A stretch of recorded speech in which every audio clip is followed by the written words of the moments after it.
قارنوا ما يقارن.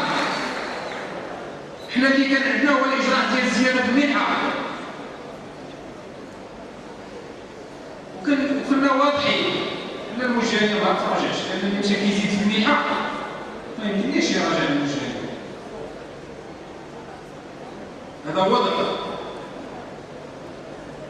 اجراء اخر صندوق التكافل العائلي 160 مليون درهم، وقلنا هذه السنه نبداو 40,000 امراه مطلقه على اساس اننا نرفعوا من المخصصات ديال هذا الصندوق. ما بين كيدبر ما بين وزاره العدل والحريات والصندوق الايداع والتدبير. هذا الاجراء كاين تعثر، كاين نساء، وهنا من هذا المنبر وعبركم كاين نساء كيمشيو كيلقاو بعض التعقيدات الاداريه او ما كيعرفوش، او كيلقاو بعض التعقيدات المسطريه. اللي عندها شي مشكل تبلغ به، لان كاين الان عمليه ديال التتبع لحل هذه المشكلات المسطريه، لان هي المخصصات الماليه كاينه، هي الاليه ديال الدفع ديالها، ولكن كاين اللي كيعاني من مشاكل في التنفيذ. الان كاين تتبع. تحدثت على التزامات الحوار الاجتماعي، تحدثت على المتقاعدين، تحدثت على الطلبه، تحدثت على صندوق التكافل العائلي. شنو ايضا؟ صندوق دعم التماسك الاجتماعي تحدثت عليه في البدايه. شنو؟ امازيغيه شنو؟ الرميد. مبادرة ديال الرميد هذه مبادرة برعاية الملكية تبدورات طيلة عشبية. هذه الحكومة كان لها الشرط أنها تساهم في التنفيذ ديالها.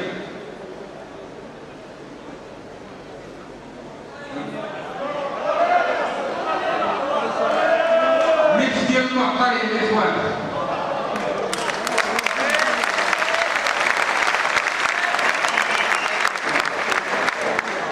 هذا الملف من الملفات الشائكة اللي كانت عندها الحكومة الجرأة باش تنخرط في التنفيذ ديال الإجراءات ديال الحكامة اللي جات على أساس الوثيقة الدستورية وعلى أساس القوانين.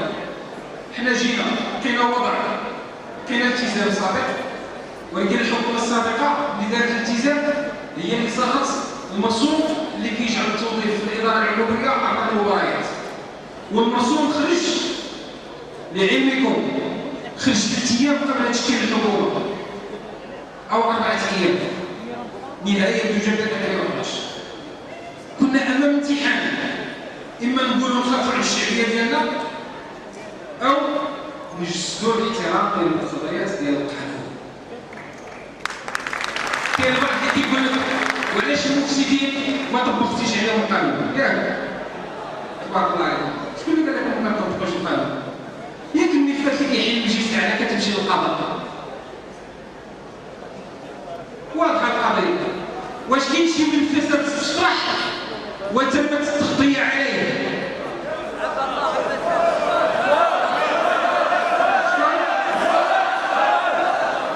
السيد وزير العدل والحريات راه تصريح كيقول بان هذا الملف عند السلطه القضائيه.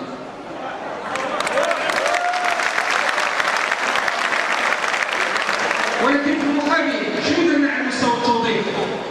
لاول مره داير موقع انترنت كيتعنى فيه على المباريات، على المترشحين المباريات، على الفائزين في المباريات، على مواعيد المباريات. وهذه المباريات اللي كتنفذ بالمسطره الشفافه بالنظام الالكتروني واضح. انا شخصيا جا عندي شخص قال لي لقيت مشكل ما بين اللوائح. قلت له راني ودرت رساله للوزير الماليه قلت له هذا المشكل. من بعد اتصلت بالوزير قال لي لقيت الرساله ديالك وفتحت تحقيق من بعد تبين بان هذا المشكل ماشي صحيح. ولكن اللي اساسي الان كاين تجنب، وهذا امتحان. السيد رئيس الحكومه واحد المره قال مجموعه من الوزراء قال لهم حنا باش نقدروا ندافعوا على المبادئ خصنا نكونوا اولا اللي يحترموها ونجسدوها ونضمنوا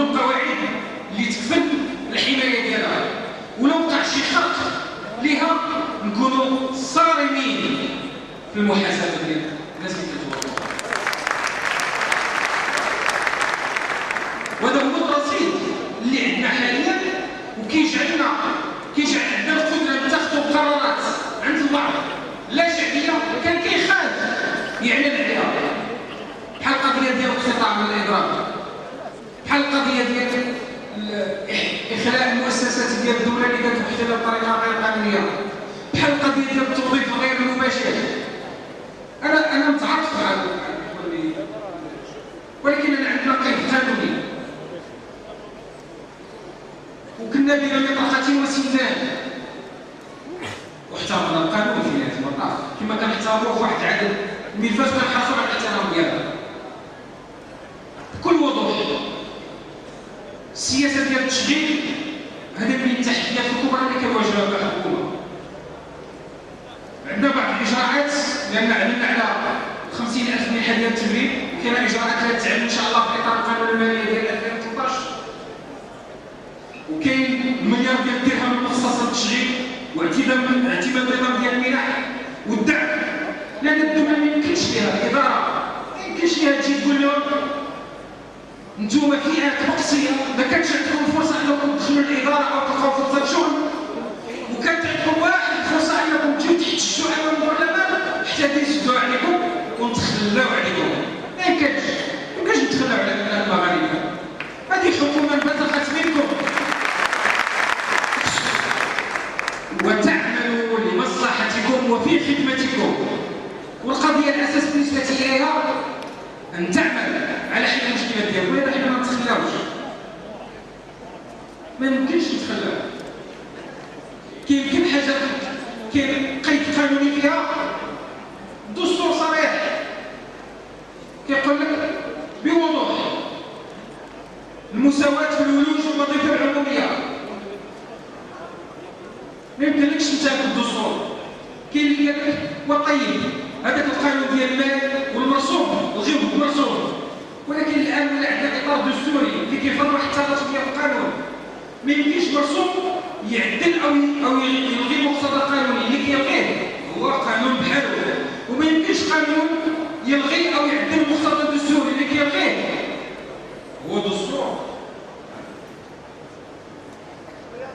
ولهذا المجال ما فيهش مزايده، فيه الوضوح، فيه الصراحه. عندنا تحديات على مستوى الصحه، عندنا تحديات على مستوى الرياضه، عندنا تحديات على مستوى التعليم،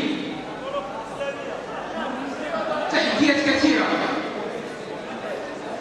كاين بعض النقاش بعض الاسئله واللي ما يمكنش ياخذ سؤال غادي يعطيك سؤال لان الحضور كبير.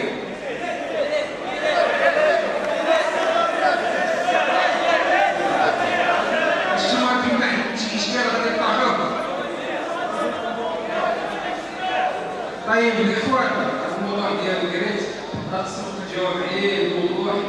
كان ان العقد اللي توقع معاه في واحد البنك ديال السير ديال الحكومه ما كانش ممكن ان تنتهي هذا العقد من والا انت الناس كيقول لك استمراريه الاداره واستمراريه التزام الدوله ما كانش ممكن، ولكن يمكن لك تحاسبني وهذا كان عيب ما خصناش نديروه مره اخرى وخص تكون شفافيه.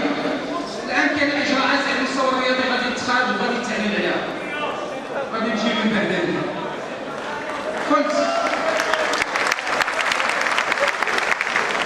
مجموع هذه الاجراءات هذه القضايا ولا باش نكون مع الاخوان دقيق، كانت عندنا اجراءات على المستوى الاجتماعي وكانت اجراءات على المستوى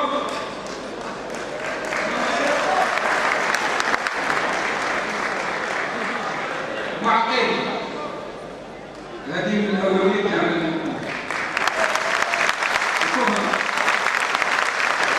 الاولويات الكبرى على الحكومه. وكاين اجراءات صندوق دعم التمسك الاجتماعي ايضا احنا غاديين باش ننفذوا الالتزامات الدوليه والالتزامات اللي تبرمجات في اطار وطني ديال التكفل بالحاجيات الاساسيه لذوي الاحتياجات المعاقين. وكنطلع البرنامج الحكومي وصندوق دعم التماسك الاجتماعي في الاول كنا كنقولوا عنده 2 مليار ديال الدرهم كميزانيه، الان طرينا نطلعوا على 2 مليار ونص ديال الدرهم باش نوفروا هذه الالتزامات. ولكن الاهم ماشي هو هذا، الاهم هو ان الفقراء، الناس اللي مطروقين، اللي ما كيعرفوش يحتجوا، اللي ما كيقدروش يجيو رباط باش يديروا قضيه احتجاجيه، هاد الناس هو اللي كنشتغلوا الان على الاصلاح ديال صندوق المقاصه باش يكون نظام ديال المؤسسات الماليه مباشره. هذا الاصلاح ديال صندوق المقاصه لان الغرض ديالو شنو هو؟ وهو دعم القدره الشرائيه ديال المواطنين الفقراء. هذا الدعم القدره الشرائيه غنمشيو باش ندعموه مباشره، ولكن خصنا نحصروا اللائحه، خصنا نحدوا الاليات ديال التتبع، الاليات ديال الصرف، القيمه ديال الصرف، والعمليه ديال التسجيل التدريجي. كاينه الان لجنه على مستوى الحكومه كتجتمع بشكل مكثف، كتدرس التجارب الدوليه، كتدرس التجارب ديال المساعده اللي كانت قطاعيه بحال برنامج ديال التيسير اللي كيدعم المصارف التعليمي في المجال القروي من اجل التنميه. هذه 3 مستويات: المستوى السياسي، المستوى الاقتصادي، المستوى الاجتماعي، اللي كتعكس الاداء ديال الحكومه، واللي هو اداء مشرف نفتخر به. وانتم كشباب شبيبه العداله والتنميه لكم دور في صيانته وحمايته والدفاع عنه ومواجهه الحملات ديال التضليل والتشويه واشاعه الاوهام اللي كتعمل على تحويل هذه الانجازات الى هزائم. كاين البعض اللي كينهزم في الميدان كيقول لك بقات لي فرصه ان انتصارات الاخرين رجعها هزائم عن طريق الحرب النفسيه. كتعرفوا لا ما تعرفوا، نحكي لكم واحد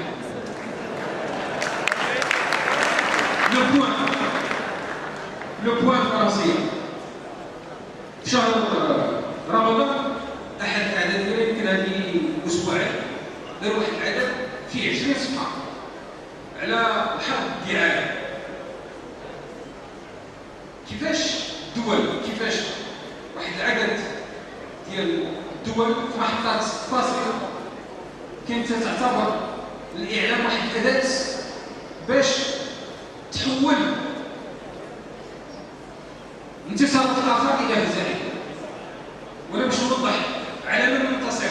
شنو هي الانتصارات؟ هي انتصارات لفائده الاصلاح، انتصارات لقيم الحكامه، لقيم الخدمه العموميه، لقيم المسؤوليه والمحاسبه. هذه انتصارات، ماشي انتصارات العداله والتنميه.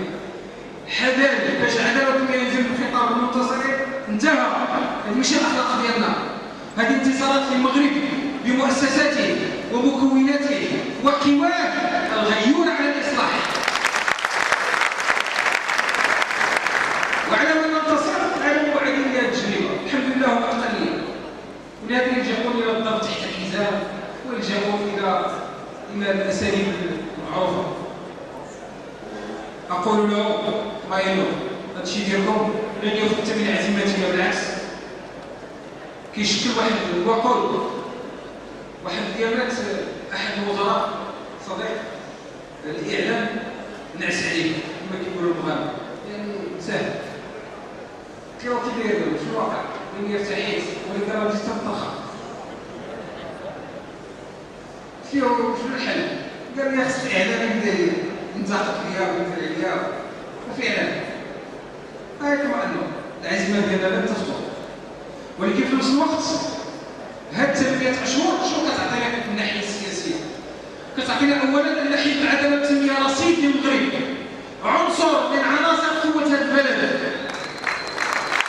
المغرب قوي بملكيته، المغرب قوي بتعدده اللغوي وتنوعه الثقافي، المغرب قوي بمؤسساته المنتخبه، والمغرب ايضا قوي باحزابه.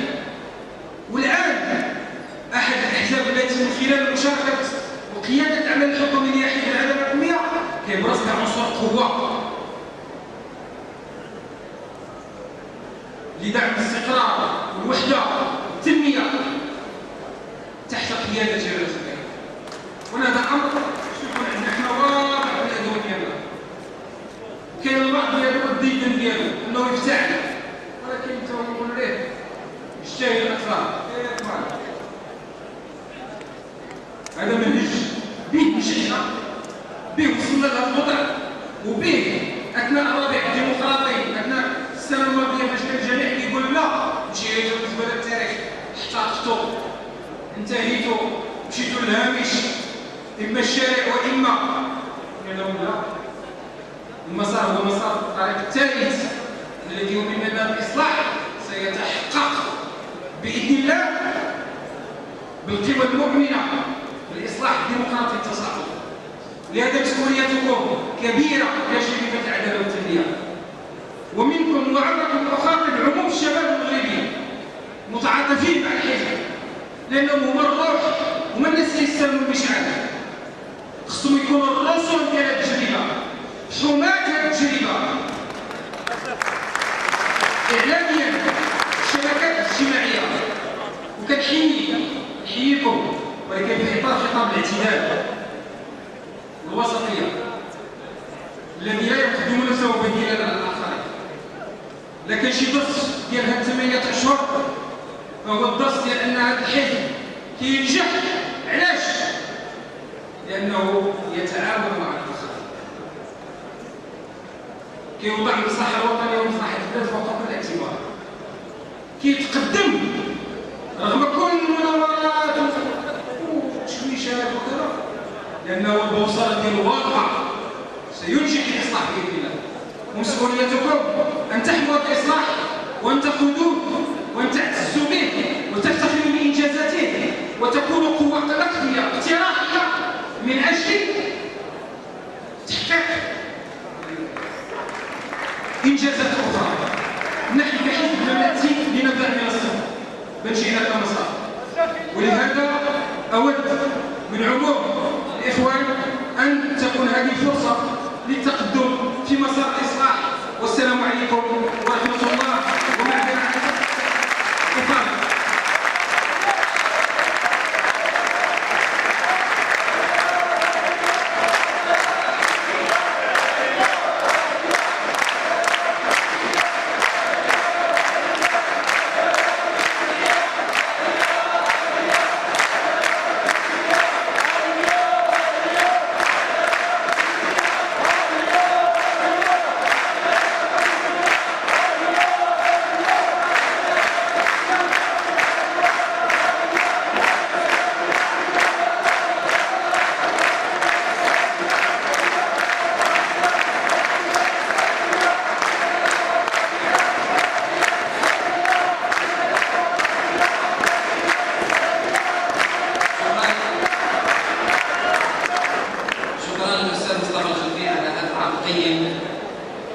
ومفصل حول الإجراءات التفصيلية لحصيلة 8 أشهر من عمل الحكومة المغربية المنتخبة. بطبيعة الحال هذا العقد كان شافيا وكان مفصلا وأثار الكثير من الأسئلة، وأكيد أنه سيثير أسئلة راهنة المطلوب الإجابة عليها الآن.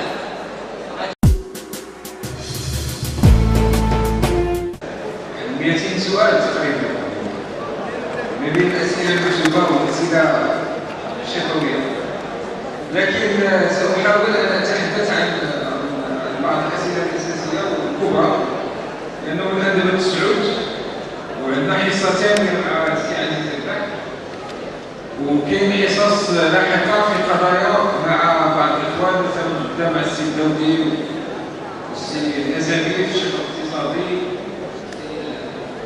كاين السي ربيع؟ لا الشق الاقتصادي ديالو السي عزيز اليوم ما شاء الله. فكاين بعض الاسئله اللي يمكن غادي نحيلها على بعض الامور المرتبطه ببعض الخصوص. اولا ملف ديال الاعلام تحدث اننا نشتغل بالمقاربه والحكومه بالاولويات. لا يمكن للإصلاح أن يتم في 3 أو 4 أشهر. إصلاح واحد يوم بنظام الحكامة في العالم مع شركات الإنتاج استغرق لغاية اليوم 7 أشهر 8 أشهر وما زال لم يكتمل بعد. الإصلاح وعملية تراكمية تحتاج إلى وقت ومحكومة بأولويات، ولا تفهم واحد عدد من الأمور والمطالب ذات صبغة استعجالية نعم، لكن لا بد من الوقت لإنجازها. هذا مبدأ وهو شخصيا مبدأ الذي حكم منه. باش يجي الإعلام العمومي كانت أول شيء شنو هو دفتر التحملات. والإخوان كانت منا والأخوات المشاركين ينتظروا حتى يخرج دفتر التحملات ويطلعوا عليه في النسخة الأصلية النسخة ديالو ويقارنوا، وغادي يبقى واحد العدد من الأجوبة على الأسئلة ديالو. لأن الإشكالات اللي كانت مرتبطة بالحكامة ومرتبطة بالخدمة العمومية ومرتبطة بالأخلاقيات كما قلت، البلاغ ديال مجلس الحكومة كان واضح أنه تمم هذه المقتضيات. وبالتالي علينا أن نستبق وننتظر البرنامج الإصلاحي الكلي الذي سيتوج في شهر مايو المقبل بمناظرة أبريل مايو التي نزلت بمناظرة وطنية حول قطاع السمع البصري. والإشكالات الموجودة فيها متعددة، ليس فقط الإشكالات التي نتحدث عنها، بل هناك إشكالات أخرى مرتبطة بما طرحته إحدى المداخلات حول مسألة تحرير مجال السمع البصري. هذا الأمر المغرب كان له السبق، صدر قانون خاص بذلك والذي يفتح المجال في سنة 2006، قانون خاص باتصال السمع البصري. والآن أجراء هي مرتبطة بالهيئة العامة لاتصال السمع البصري، لكن نعتبر أن هذا من الاستحقاقات المطروحة عليها. وأحد أهداف النهوض والارتقاء وإصلاح الإعلام العمومي هو تأهيله لربح استحقاقات التحرير. تحرير أي إتاحة مجال لظهور قنوات خاصة. مصر الآن تعرف 140 قناة خاصة، ودول التحقت مؤخرا بالمجال تحرير مجال السمع البصري تعرف 10-20 قناة. لا يمكن للمغرب أن يستمر في هذا الأمر ويحافظ على سبقه في هذا المجال كما كان فيه. ولهذا هذا أمر من الأمور المطروحة الآن في هذه المرحلة على أساس أن المرحلة قلت إصلاح الإعلام العمومي ضبط التحولات ولا أجبت عنه في ذلك، لا فيما يخص رئاسة اللجنة ولا فيما يخص طريقة الاشتغال. كنت واضح، مشروع الإصلاح طرح واجهته ردود فعل، كان لابد من استيعاب هذه الردود، أخذ ما هو إيجابي والحفاظ على النفس ومسار الإصلاحي، وهذا الحمد لله ما تحقق. كانت تعديلات جيدة لا يمكن أن نحدث عن تفاصيلها ولا أخبر فرقتكم من أجل معرفة التفاصيل، لكن علينا احترام الهيئة العليا لاتصال السمع البصري التي هي هيئة دستورية حتى تعلن عن قرارها وتتم المصادقة، وآنذاك يتم الإعلان عن النتائج. مسألة الاشتغال داخل اللجنة كان عمل جماعي تشاركي، وتحدثت عن الأعضاء وأنه إلى جانب العمل في اللجنة كان عمل على المستوى المالي بين الاتصال ووزارة الاقتصاد المالية، وعمل على المستوى القانوني، وهو الذي مكن في نهاية المطاف من أن تكون دفتر التحملات والتعديلات أن تكون أساس لإطلاق مسلسل إصلاح الإعلام العمومي.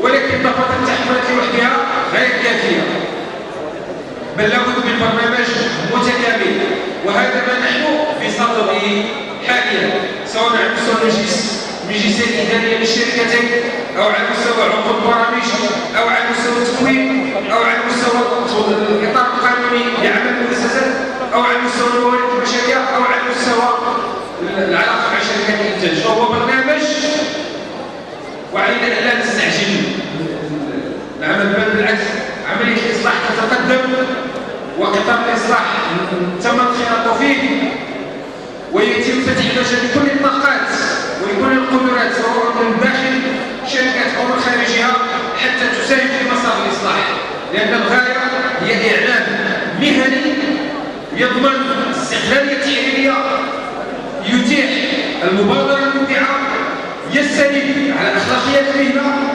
ويشكل قاطرة ورافعة أولا للنهوض بالهوية المغربية. وهنا تحدث الإخوان عن النموذجية.